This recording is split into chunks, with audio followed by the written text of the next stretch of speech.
स्वागत है आपका लाइट ज्योति चैनल पर। आप जितना भारत को जानते हैं, असल में ये देश उससे कहीं ज्यादा रहस्यमयी है। यहाँ हर पहाड़ी, झील और गुफा में ऐसे राज छुपे हैं जिन्हें सुनते ही आपके रोंगटे खड़े हो जाएंगे। जैसे एक झील जिसमें सैकड़ों कंकाल पड़े हैं, एक पुल जो जिंदा है, एक गुफा जो खुद संगीत बजाती है और बारिश जो खून जैसी लाल थी। अब ये आपके ऊपर है। हिम्मत है तो मेरे साथ आखिर तक चलिए, वरना अधूरी कहानी आपके दिमाग में हमेशा खटकती रहेगी। चलो सबसे पहले चलते हैं देवभूमि उत्तराखंड की गोद में, करीब 16,500 फीट की ऊंचाई पर। यहाँ बर्फीली चोटियों के बीच एक झील है, रूपकुंड। पहली नजर में देखोगे तो लगेगा कि जन्नत का कोई टुकड़ा है। साफ पानी, चारों तरफ बर्फ की चादर। लेकिन जैसे ही गर्मियाँ आती हैं और बर्फ पिघलती है, इस झील का असली खौफनाक चेहरा सामने आता है। पानी के नीचे और किनारों पर बिखरे पड़े हैं सैकड़ों इंसानी कंकाल। जी हाँ, हड्डियां, खोपड़ियां, एक दो नहीं, पूरे 600 से 800 लोगों के अवशेष। ये कंकाल है किसके? ये लोग कौन थे? और सबसे बड़ा सवाल, इनकी मौत कैसे हुई? सालों तक ये एक अनसुलझी पहेली बनी रही। कुछ ने कहा कि ये किसी राजा की सेना थी जो बर्फीले तूफान में फंस गई। कुछ ने कहा कि ये कोई तीर्थ यात्रियों का दल था जो रास्ता भटक गया। स्थानीय लोक कथाओं में नंदा देवी के प्रकोप की कहानी सुनाई जाती है कि इन लोगों ने यहाँ कोई ऐसी गलती की जिससे देवी नाराज हो गई और उन्होंने ओलों का ऐसा कहर बरसाया कि कोई नहीं बच पाया। सालों तक ये सब कहानियां ही थी, लेकिन फिर हुई साइंस की एंट्री। जब इन कंकालों की कार्बन डेटिंग और डीएनए जांच हुई तो रहस्य और भी गहरा गया। पता चला कि ये सारे कंकाल एक ही समय के नहीं हैं। कुछ कंकाल 9वीं सदी के हैं तो कुछ 19वीं सदी के, और ये सब एक ही जगह के लोग भी नहीं थे। कुछ का डीएनए दक्षिण एशिया के लोगों से मिलता था तो कुछ का यूरोप और ग्रीस के लोगों से। सोचो, अलग अलग समय पर दुनिया के अलग अलग कोनों से आए लोग एक ही झील के पास आकर क्यों और कैसे मरे? सबसे हैरान करने वाली थ्योरी तब सामने आई जब कुछ खोपड़ियों की जांच हुई। उन पर क्रिकेट की गेंद जैसे किसी गोल और भारी चीज से लगी चोट के निशान थे। इससे उस पुरानी कहानी को बल मिला कि शायद इन सब लोगों की मौत अचानक हुई, एक भयानक ओलावृष्टि से हुई थी। लेकिन फिर भी सवाल वही का वही है, इतने सारे लोग अलग अलग वक्त पर उस वीरान जगह पर आखिरकार क्या रहे थे? रूपकुंड आज भी अपनी बर्फीली गहराइयों में इस राज को दबाए खामोश है। अब उत्तराखंड के पहाड़ों से निकलकर चलते हैं पूरब की तरफ, मेघालय की हरी भरी वादियों में। यहाँ दुनिया की सबसे ज्यादा बारिश होती है। नदियाँ और झरने हर वक्त उफान पर रहते हैं। ऐसे में नदी पार करना किसी चुनौती से कम नहीं। तो यहाँ के खासी और जयंतिया जनजाति के लोगों ने जो तरीका निकाला वो किसी अजूबे से कम नहीं है। उन्होंने पुल बनाए, लेकिन सीमेंट और लोहे से नहीं, बल्कि पेड़ों की जिंदा जड़ों से। जी हाँ, जिंदा पुल। ये लोग फिकस इलास्टिका नाम के एक खास रबर ट्री की जड़ों को सालों तक, पीढ़ी दर पीढ़ी एक खास दिशा में बढ़ने के लिए गाइड करते हैं। वो खोखले सुपारी के तनों का इस्तेमाल करके जड़ों को नदी के एक किनारे से दूसरे किनारे तक पहुंचाते हैं। और फिर शुरू होता है कुदरत और सब्र का असली खेल। धीरे धीरे, साल दर साल, ये जड़ें आपस में लिपटकर एक दूसरे में गुंथकर इतनी मजबूत हो जाती हैं कि एक पूरे पुल का ढांचा तैयार हो जाता है। इन पुलों को पूरी तरह तैयार होने में 15 से 20 साल लग जाते हैं और ये वक्त के साथ कमजोर नहीं बल्कि और ज्यादा मजबूत होते जाते हैं, क्योंकि ये पुल जिंदा है, ये सांस लेते हैं, ये बढ़ते हैं। इनमें से सबसे खास है नोंगरियात गांव का डबल डेकर ब्रिज, यानी एक पुल के ठीक नीचे एक और पुल। ये इंजीनियरिंग का ऐसा नमूना है जिसे देखकर बड़े बड़े इंजीनियर भी दांतों तले उंगली दबा लें। जब आप इस पुल पर चलते हैं तो आपको एहसास होता है कि आप किसी मरी हुई लकड़ी पर नहीं बल्कि एक जीवित चीज के ऊपर चल रहे हैं। ये पुल इंसान और प्रकृति के बीच के उस रिश्ते की कहानी कहते हैं जिसे हम शहरों में रहकर शायद भूल चुके हैं। ये कोई रहस्य नहीं बल्कि एक जीता जागता चमत्कार है जो हमें सिखाता है कि अगर हम कुदरत के साथ मिलकर चले तो वो क्या कुछ नहीं कर सकती। चलिए अब चलते हैं भारत के दिल छत्तीसगढ़ के बस्तर में। यहाँ कंगेर घाटी नेशनल पार्क के घने जंगलों में छिपी है एक ऐसी गुफा जिसका राज उसकी बनावट में नहीं बल्कि उसकी दीवारों से आती आवाज में है। इस गुफा का नाम है कैलाश गुफा। करीब 200 मीटर लंबी और 35 मीटर गहरी इस गुफा के अंदर जब आप पहुंचते हैं तो आपको लगता है कि आप किसी दूसरी दुनिया में आ गए हैं। चारों तरफ अजीबोगरीब आकृतियां हैं जिन्हें स्टेलेक्टाइट और स्टेलेग्माइट कहते हैं। ये चट्टानों से टपकते पानी में मौजूद चूने के जमने से हजारों सालों में बनती है। लेकिन इस गुफा का असली जादू तब शुरू होता है जब आप इसकी दीवारों को हल्के से ठोकते हैं। दीवारों से किसी संगीत के वाद्य यंत्र जैसी मधुर आवाजें निकलती हैं, जैसे कोई सितार या वीणा बजा रहा हो। गुफा के अलग अलग हिस्सों को थपथपाने पर अलग अलग सुर निकलते हैं। ऐसा लगता है मानो पूरी गुफा ही संगीत से बनी हो। वैज्ञानिक कहते हैं कि ऐसा गुफा की दीवारों की खोखली बनावट और चूना पत्थर की खास प्रॉपर्टीज की वजह से होता है। लेकिन स्थानीय आदिवासी लोगों के लिए ये कोई विज्ञान नहीं, ये भगवान शिव का निवास है। उनका मानना है कि इन दीवारों से आने वाला संगीत स्वयं शिव के डमरू की ध्वनि है। इसीलिए इस गुफा का नाम भी कैलाश गुफा रखा गया है। अंधेरी गहरी गुफा के अंदर जब ये संगीतमय आवाजें गूंजती हैं, तो एक अजीब सा रहस्यमयी और आध्यात्मिक माहौल बन जाता है। ये जगह एक सवाल खड़ा करती है, क्या प्रकृति सिर्फ खूबसूरत हो सकती है या वो एक संगीतकार भी हो सकती है? अब रेगिस्तान की तपती धरती राजस्थान की ओर रुख करते हैं। जयपुर के पास आभानेरी गांव में एक ऐसी बावड़ी है जो आपको हैरान कर देगी। इसका नाम है चांद बावड़ी। ये भारत की सबसे गहरी और सबसे बड़ी बावड़ियों में से एक है।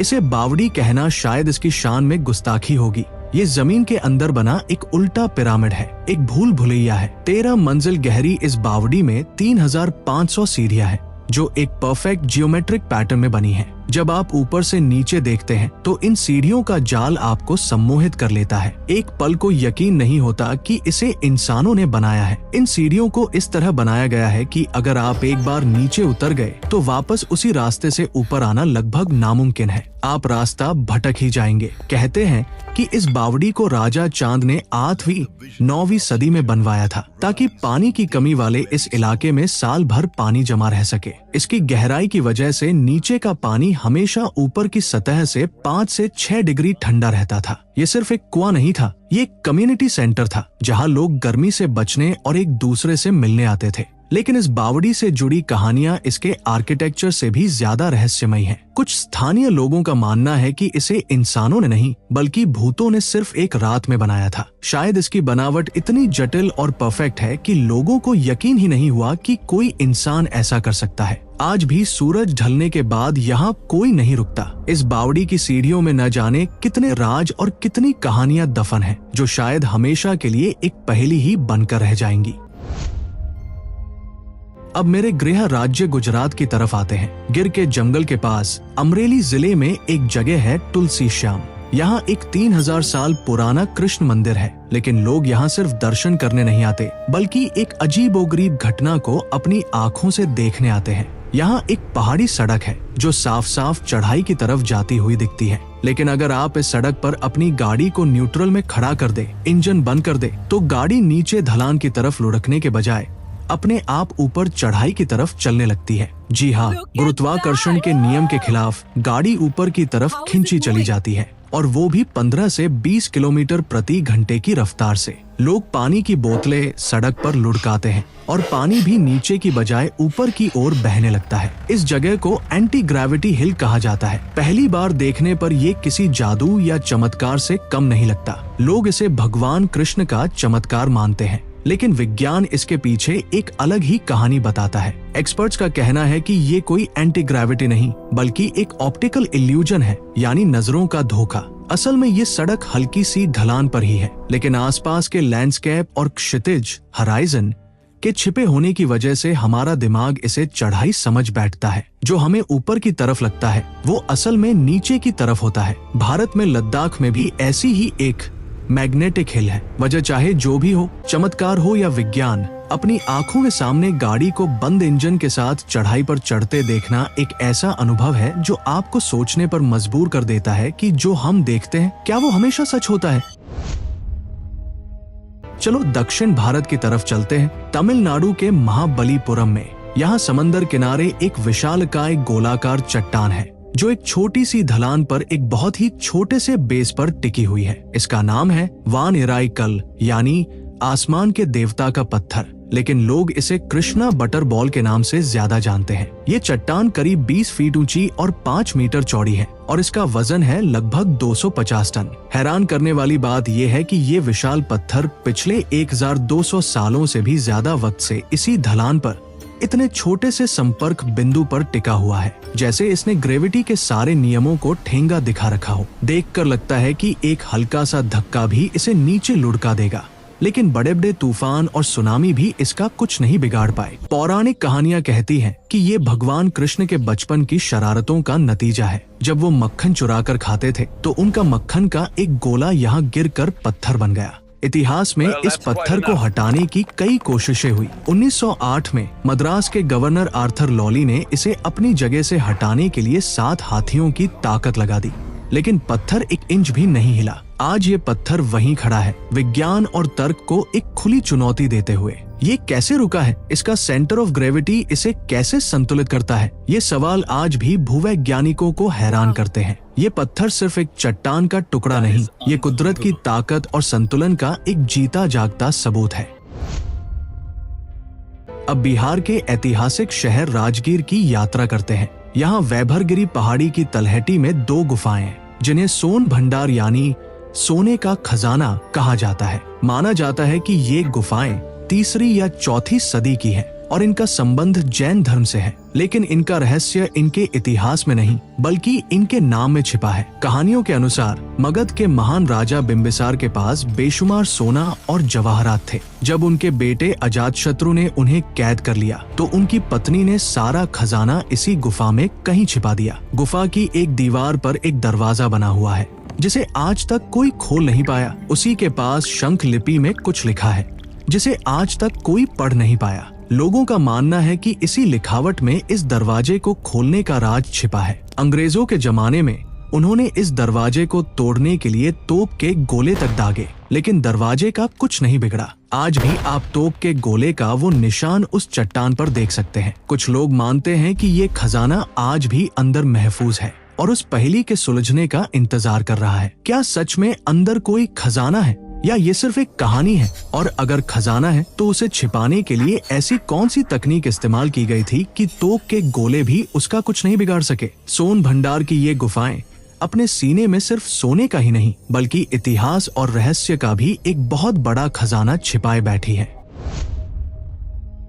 भारत के एक और दिल कहे जाने वाले राज्य मध्य प्रदेश की ओर बढ़ते हैं। यहाँ सतपुड़ा टाइगर रिजर्व के पास अंबादेवी रॉक शेल्टर्स नाम की जगह है। यहाँ गुफाओं की दीवारों पर हजारों साल पुराने शैल चित्र बने हैं जो हमारे पूर्वजों की जिंदगी की कहानी कहते हैं। इन चित्रों में शिकार करते हुए इंसान, नाचते गाते लोग और बाघ, हिरण जैसे कई जानवर बने हैं। ये सब तो सामान्य है और भारत की कई दूसरी गुफाओं में भी मिलता है, लेकिन यहाँ एक चित्र ऐसा है जो इतिहासकारों और पुरातत्वविदों के होश उड़ा देता है। इस चित्र में एक लंबी गर्दन और लंबी पूंछ वाला एक विशाल जानवर बना है जिसके साथ एक इंसान भी खड़ा है, शायद उसे नियंत्रित करते हुए। ये जानवर हूबहू एक डायनासोर जैसा दिखता है, खासकर सौरोपॉड डायनासोर जैसा। अब यहीं से सबसे बड़ा रहस्य शुरू होता है। हम सब जानते हैं कि डायनासोर तो 6.5 करोड़ साल पहले ही खत्म हो गए थे, जबकि इंसान का विकास तो बहुत बाद में हुआ। तो फिर हजारों साल पहले हमारे पूर्वजों ने डायनासोर का चित्र कैसे बना दिया? क्या उस वक्त भी कुछ डायनासोर जिंदा बचे हुए थे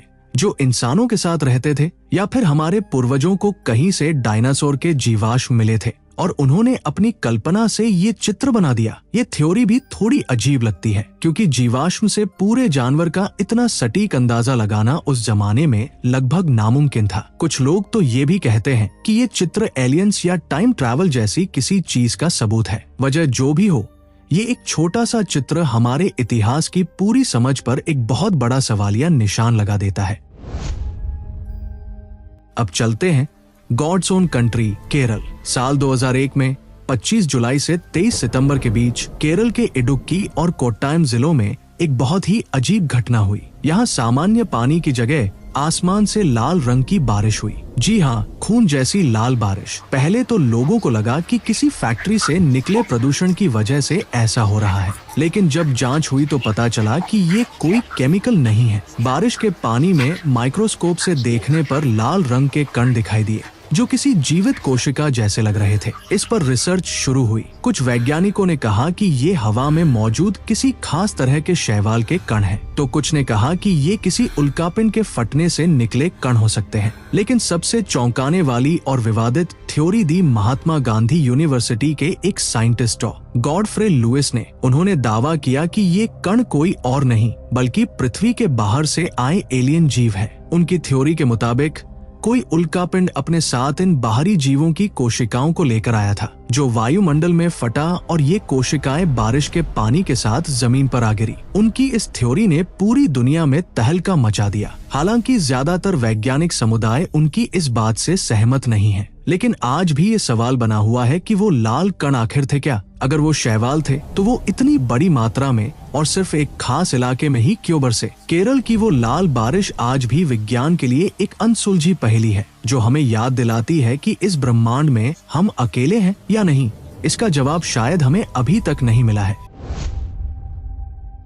और अब हमारा आखिरी पड़ाव वापस देवभूमि उत्तराखंड में चंपावत जिले में स्वामी विवेकानंद आश्रम के पास एक शांत और खूबसूरत झील है जिसका नाम है श्यामला ताल। पहली नजर में ये एक आम झील जैसी ही लगती है, लेकिन इस झील का रहस्य इसके पानी में तैरती एक चीज है। इस झील के बीच में जमीन का एक टुकड़ा तैरता रहता है। जी हाँ, एक तैरता हुआ द्वीप। ये द्वीप अपनी जगह बदलता रहता है, कभी झील के इस कोने में तो कभी उस कोने में। स्थानीय लोग इसे कुदरत का करिश्मा मानते हैं और इसके साथ कई कहानियां जुड़ी हैं। कुछ लोग इसे दैवीय शक्ति का प्रतीक मानते हैं, लेकिन वैज्ञानिकों का मानना है कि ये कोई द्वीप नहीं बल्कि आपस में जुड़ी हुई वनस्पतियों और घास फूस का एक बड़ा गुच्छा है जो जड़ों और मिट्टी के साथ मिलकर एक ठोस सतह जैसा बन गया है। इसे पीठ कहते हैं और ये हल्का होने की वजह से पानी पर तैरता रहता है। हवा और पानी के बहाव के साथ ये अपनी जगह बदलता रहता है। लेकिन सोचिए,